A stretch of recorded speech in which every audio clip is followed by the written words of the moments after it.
that, because I had a couple last week, they're running out of money, and no one told them, stop spending. They kept taking money out, and they bought a car, and they took a vacation, and they did things that they wanted to do, but not anticipating that they would still be living at 80 and 81, and which is really not very old. I mean, no, it's not. Yeah, when I think about my mom at that age, she was still doing a lot of stuff. Yeah. At 80 and 81. Yep. Yeah. People think, oh, I can retire at age 62. Well, I would, encourage everyone to go on the Social Security Administration's website. You can sign up, you can put in your information, and it's a secure website, and you can find out exactly what your Social Security benefits will be when you retire. It'll also show you, like, if I take my benefits at age 62, what will that be? And then if I wait and take it at full retirement age, what will that be? Because your benefit at age 62 is only going to be 80% of what your full retirement benefit would be. But people don't think about that. Right. They don't want to think about it. Right. But I don't want to think about breast cancer either, but it's inevitable. You have to do the test and find out exactly what you look like on the inside to make sure that you're good. Right. So people don't take the time normally to do that, but it's not as painful as you might think. And it's that fear of the unknown that gets us. It is. But if someone could show you, like, when you get a mortgage or you take out a loan, they might just slip that in there very quietly. If you made an extra mortgage payment every year, you could pay this off in so many years. They just barely give you that information. Mm-hmm. But if somebody sat down with you and pointed it out to you in great detail, this is how much money you're going to actually save in interest. This is how much money back in your pocket, We do that bi-weekly. Oh, and I think I can't remember exactly the dollar amount that we're going to save, but it was phenomenal. Yeah. And the shorter the mortgage, those are all things. So you can look at somebody's whole thing and talk to them about all that stuff. So you are licensed in the state of Michigan. I am. And it's not reciprocal in any other state? Well, it's my securities license is a national license, so that's... Oh, good. Yeah. So do you do, like, phone consultations? Or? Absolutely. We can do phone, web conferencing. We can do that nice. as well. Very good. We do a lot of things through posting documents online. When you sign up, we can run reports and post things for you online. Oh, That's excellent. a secure website that you go in and set up a password and that kind of thing. Not so much through email, because you really don't want to send personal information that way. Because it gets hacked. It does. Unfortunately. But there's a lot of tools online that you can look at, budget worksheets and I love savings calculators and, just anything to generate an evaluation process where you'll step back and look at your finances and go, okay, what debt can I pay off and pay off sooner rather than later? How much interest could I save if I, put an extra $50 a month on my car payment? Things like that, because it does matter. And, I know a lot of people that have gotten in trouble with student loans where they defer that. I'm not ready, or I can't afford it. And then all of a sudden... Yeah, it's a problem situation, and the government does not forget about student loans. No, they don't. There was that little window where that's gone now.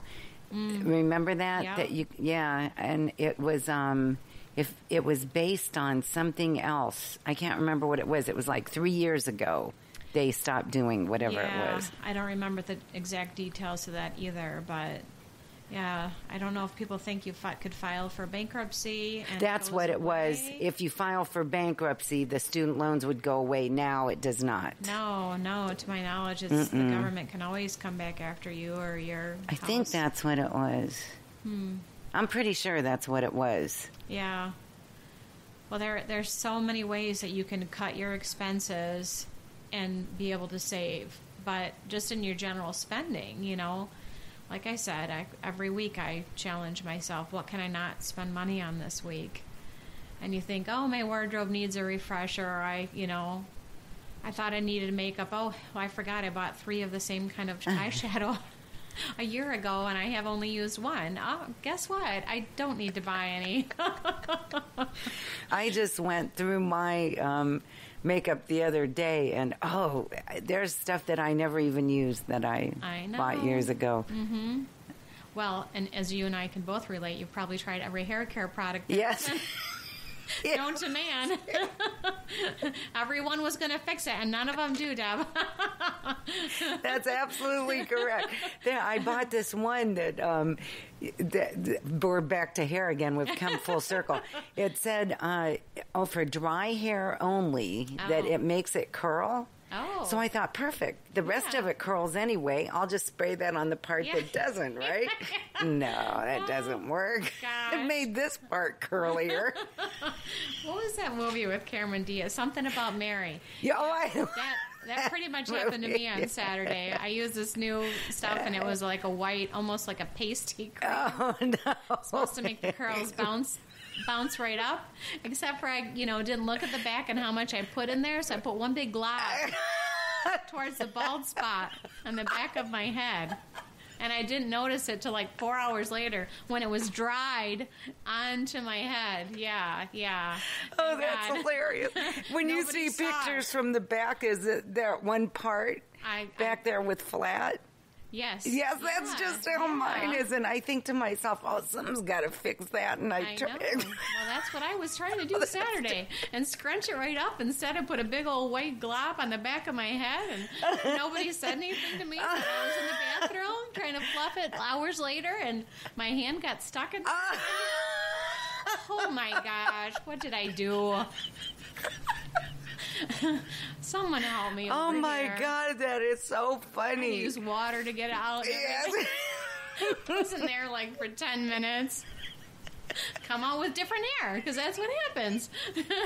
10 minutes later. It changes so fast. It does. And sometimes in the morning I'll wake up and, okay, I have a good hair day today. Yeah. And then I'll come here and I'll be doing stuff, and I'll go look in the mirror, and it's like, just like you said, what happened?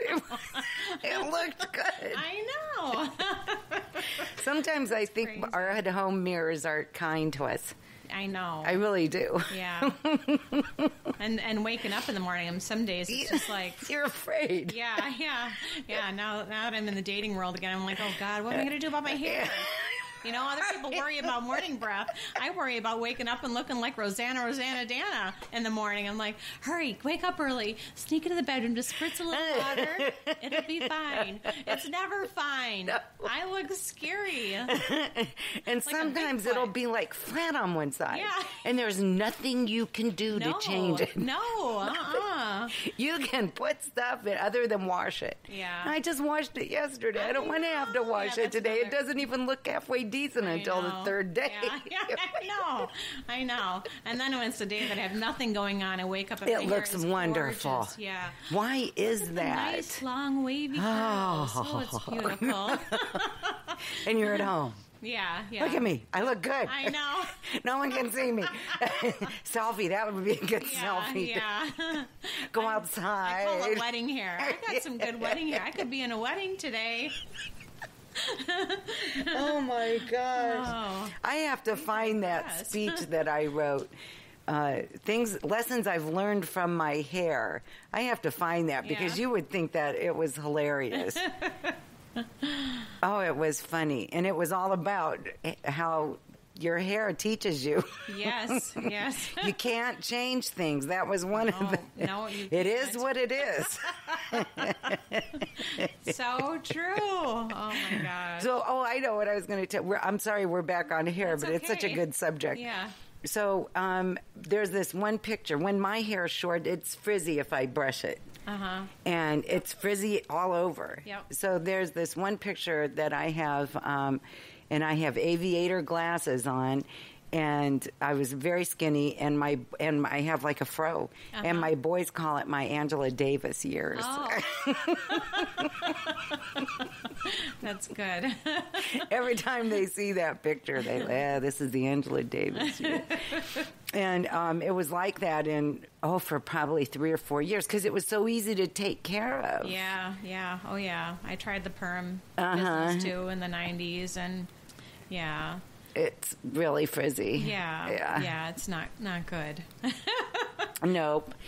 Yeah, and I tried. Like somebody with curly hair getting a perm, you don't understand. Yeah. It doesn't behave. Right. I want those predetermined curls that I get to wake up and they're just there in the morning. Not the frizz, though. Not the frizz. Oh, I know. And one time I thought, all right, so I'm going to go to the hairdresser and I'm going to tell her I just want a perm on the top. Oh. That's all. I just want a perm on the top so that it's as curly as the bottom. All over. Right. Well, you would think that would work. Yeah. No, don't ever do it. It was frizzball on. You were like a curly-haired mullet type of thing. You had a curly mohawk with wave on the bottom. It was a curl hawk. Mm-hmm. Yeah. And I was buying products like to straighten it. Just up there. Yeah. Oh, God. Oh, don't ever do that. No. That was one lesson I learned. It is what it is. It is what it is. Yeah. Well, you're having a very good hair day today, may I say. It looks very nice. Why, thank you. Look me up in about 10 minutes. It'll be different. Don't move. Yeah. Don't go outside. Don't sweat, whatever you do. Oh, gosh, yeah. Oh, that's so funny. Oh, goodness. Oh, that just cracks me up. So one of the things here at the Devolution that we are extremely passionate about, for lack of a better word, is getting control of our lives. Yep. As women, we have to get it, and really finances is such an integral part that we often overlook because other people take care of it, as we've already talked about. Right. So you would be a really good person to come in and say, and I could say, here's what I have going on. Right. What can I do? Right. Help me here. Yep. So give us all of your information, how we can get a hold of you and all that stuff. Sure. Well, I have an office located on Euclid Avenue, right across from Labadee in Bay City. But if you just go to www.edwardjones.com and look for me, Tammy Claramunt, Claramunt. You can find me that way. You can find me on LinkedIn. My number is 989-667-0978. And, I mean, obviously Facebook, but we're not going to really communicate that way with regard to your finances that way. But right, but they could find you find that me there. Yeah. LinkedIn is a nice site, I think, for business, to find business people. Right. So that would be a really good place to start. All you want to do is to reach out to Tammy, get the lines of communication open, and then go from there and make a plan how you're going to meet, where you're going to get together. It doesn't matter where you are. This is really important. Right. I mean, when I had my whole life turned upside down, I reached out to people for help who could give me professional advice. But then I needed partners to hold me accountable to what my plan was. And one of them is my grown son.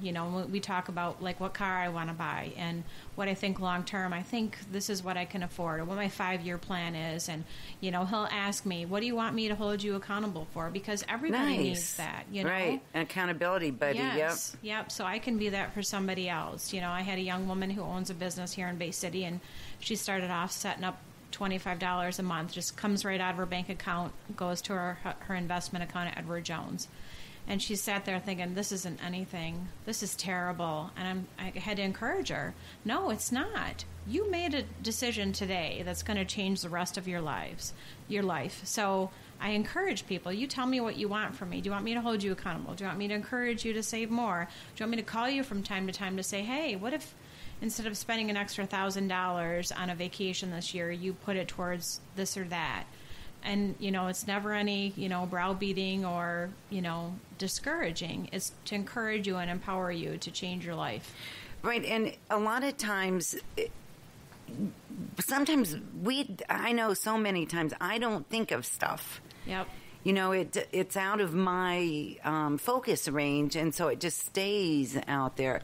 So an accountability buddy would really come in handy for the stuff that you choose not to focus on. Exactly.